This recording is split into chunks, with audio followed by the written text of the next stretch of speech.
During my research into the new states of consciousness and awareness I had experienced, I came across artists, writers mostly, who not only use their art to break through to new realities, new worlds, but whose lives seem to be the real work of art. Art not just confined to the insides of a book or the borders of a canvas, but whose lives were dedicated to reality and boundary-pushing creativity, where each moment of day-to-day life was cosmic and exotic,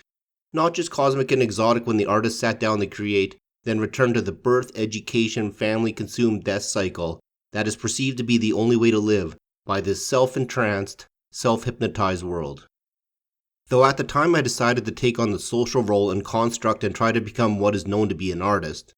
to eventually create cultural products good enough to sell into society, which is currently just an omnipresent and omnipotent market, hoping to make enough money to give me the freedom and space to live how I wanted without being forced to pretend to be someone I was not, of having to suppress and hide my real being in order to fit into the primate hierarchy of whatever commercial organization I had to enter to guarantee my basic animal survival. Though being located in a remote cultural desert, in the time just before the planet nature generated and covered itself with a web of instant global communications, the odds were stacked against me. In addition to the sheer joy of creation,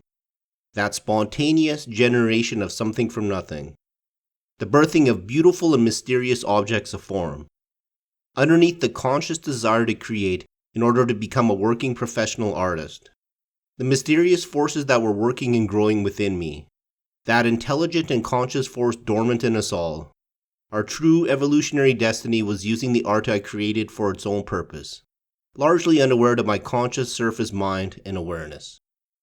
While I thought I was engaging in the daily production of artistic objects, in retrospect the artistic processes that I engaged in, oftentimes periods of all-consuming obsession, much to the detriment to my financial, scholastic, and work aspects of my existence,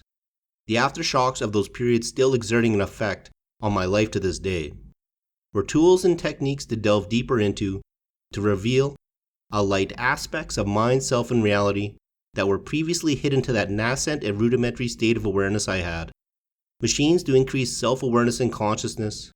techniques and methods of artistic creation taken from the stacks of books I was continually obsessing, poring over, and guided by that intuition, which was just an organ of that cosmic force beginning to grow in me.